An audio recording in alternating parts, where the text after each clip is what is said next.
সবিজাঙ্গনে ঢাকাই সিনেমা চিত্রনায়িকা অপু বিশ্বাস কয়েকজনকে নিজের বোন বলে সম্বোধন করেন। তাদেরই একজন নায়িকা পূজা চেরি। বিভিন্ন সময় পূজাকে নিজের বোন বলে পরিচয় করিয়ে দিয়েছেন অপু, এবারও তাই করলেন।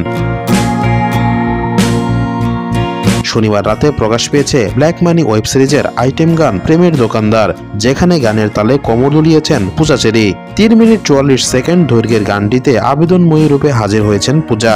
তার এই অবতার ও নাচ বড় বোন অপু বিশ্বাসকে মুগ্ধ করেছে, যে কারণে গানটি নিজের ফেসবুকে শেয়ার দিয়েছেন অপু। ক্যাপশনে লিখেছেন, আমার ছোট বোনটা এত দারুণ নাচে। অপুর প্রশংসার জবাবে পূজার কৃতিত্ব দিয়েছেন বড় বোন অপু বিশ্বাসকেই। ভিডিওর মন্তব্য ঘরে তিনি লিখেছেন, বড় বোন যেরকম ছোট বোন তো সেরকমই হবে। প্রিয় চট্টোপাধ্যায়ের লেখা প্রেমের দোকানদার গানটির সুর করেছেন আকাশ। এতে কণার সঙ্গে আকাশ নিজেও কণ্ঠ দিয়েছেন। এদিকে ব্ল্যাক মানি ওয়েব সিরিজ দিয়ে দীর্ঘদিন পর পরিচালক রাফির সঙ্গে ফিরছেন পূজা।